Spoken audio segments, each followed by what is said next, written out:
Assalamualaikum warahmatullahi wabarakatuh.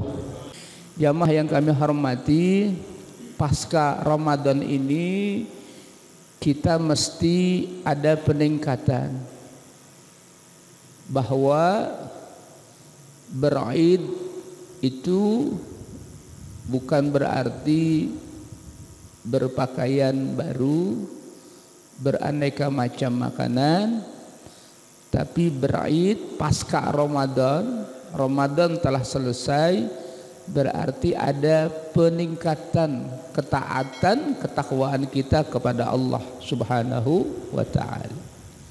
Laisal 'aidu liman labisal jadidu, innamal 'aidu liman ta'atuhu lillahi tazid. Laisal 'aid liman labisal jadida, innamal 'aidu liman ta'atuhu lillahi tazid. Jadi pasca Ramadan ini kita mesti ada peningkatan, bertambah ketaatan kita kepada Allah. Amin ya rabbal alamin. Laisal 'aid liman labisal jadidah, innamal 'aid liman naja yaumal wa'id.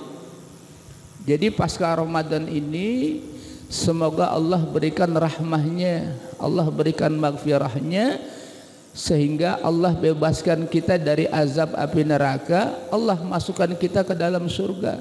Amin ya rabbal alamin. Itulah makna ber'idul fitri, selamat dia nanti pada hari kiamat dari azab Allah.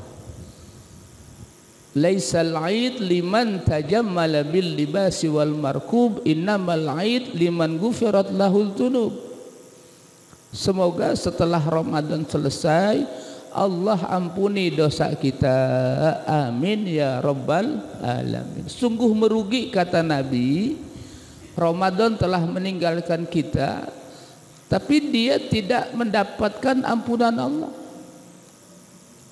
Raghima anfu rajulin dakhala alaihi Ramadan summan salaha qabla ay yughfara lahu. Rugi, kata Nabi, orang dapat Ramadan, lalu Ramadan selesai, tapi setelah Ramadan selesai dia tidak dapat ampunan. Rugi itu orang itu. Semoga Allah berikan ampunannya. Amin.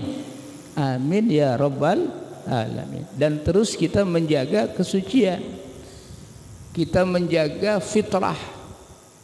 Oleh karena itulah doa kita minal aidin wal faizin. Semoga Allah jadikan kita orang-orang yang kembali. Aid itu artinya kembali. Kembali kemana? Kembali mudik lebaran ke kampung atau gimana maksudnya? Kembali kepada fitrah kesucian. Dan semoga kita termasuk orang-orang yang faizin, orang-orang yang menang, orang-orang yang beruntung. Siapa orang yang menang itu? Qarun itu bukan orang yang menang, walaupun dia menjadi penguasa, raja. Itu bukan orang yang menang, itu bukan orang yang beruntung. Firaun itu mungkin dalam pandangan dunia dia dilihat orang yang menang, orang yang sukses, orang yang berhasil karena mencapai tampuk tinggi, yaitu menjadi seorang raja. Kalau sekarang mungkin jadi presiden. Tapi Firaun itu dalam pandangan Allah, dalam pandangan agama, orang yang tidak menang, orang yang gagal. Mengapa? Karena dia tidak beriman kepada Allah, tidak beriman kepada Rasulnya Allah. Di dunia sudah ditenggelamkan oleh Allah, sudah mendapatkan azab, apalagi nanti pada hari hisab lebih dahsyat dari itu. Qarun pun begitu. Qarun itu bukan termasuk orang-orang yang faizin, orang-orang yang menang, orang-orang yang beruntung, orang-orang yang berhasil. Mengapa? Karena enggak mau beriman kepada Allah, enggak mau beriman kepada Rasulnya, ingkar. nggak mau berzakat, duitnya banyak. Bahkan dalam riwayat saking banyaknya duit Qarun, itu tempat penyimpanan gudang hartanya itu dibawa sama kunci-kuncinya, itu dibawa sama kuda dan onta. Saking apanya? Banyaknya harta Qarun. Tapi nggak mau taat sama Allah. Untuk mengeluarkan zakat aja nggak mau. Nggak mau taat sama Allah. Maka Allah azab Qarun itu, dimakan, ditenggelamkan ke dalam perut bumi. Hartanya, rumahnya, dirinya itu ditelan bumi. Itu Qarun. Makanya zaman sekarang orang begitu dia menggali tanah dapat barang pusaka, lalu dia bilang ini dapat harta karun. Karun sama Qarun, padahal nggak ada hubungan, ya. Tapi punya pesan bahwa Qarun itu orang yang gagal, walaupun kaya raya, berlimpah dengan harta, karena nggak beriman kepada Allah, gagal itu Qarun. Diazab di dunia sebelum nanti lebih dahsyat lagi diazab pada hari kiamat.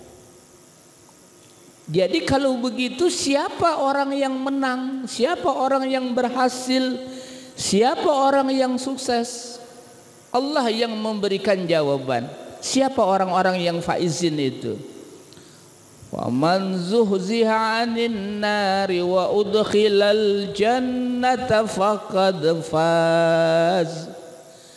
Siapa orang yang dijauhkan dari api neraka, dimasukkan ke dalam surga, itulah orang yang beruntung. Dia dapat rahmat Allah, dia dapat maghfirah Allah.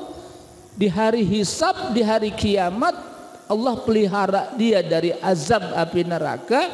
Allah masukkan dia ke dalam surga. Itu orang yang berhasil, itu orang yang menang.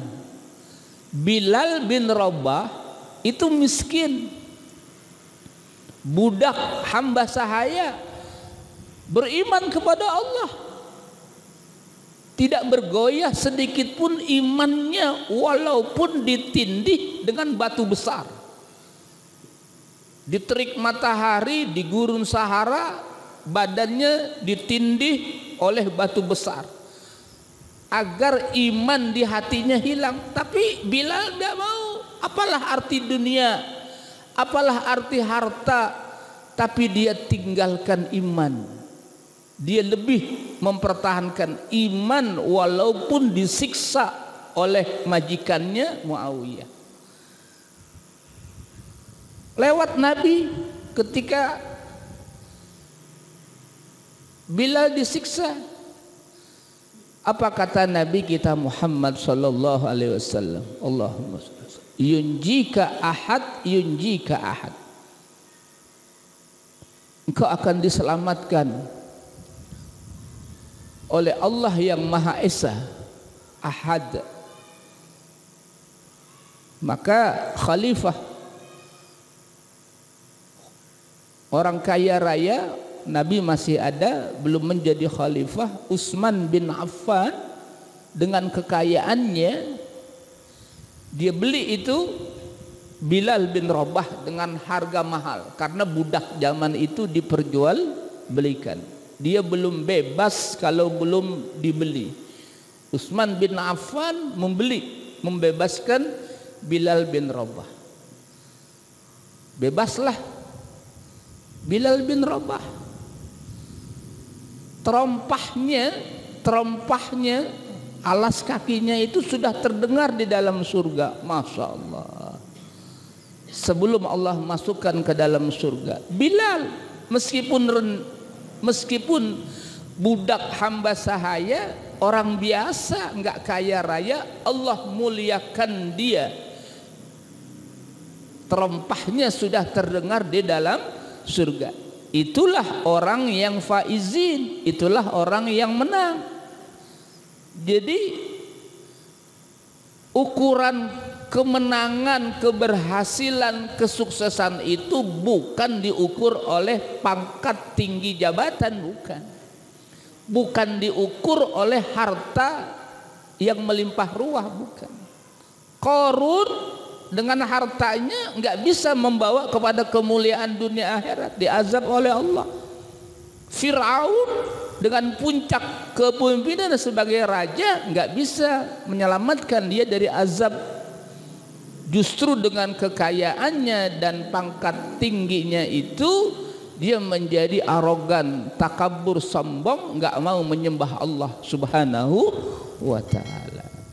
Wallahul muwaffiq ila aqwamit thoriq. Hadanallahu wa iyyakum ajmain. Assalamualaikum warahmatullahi wabarakatuh.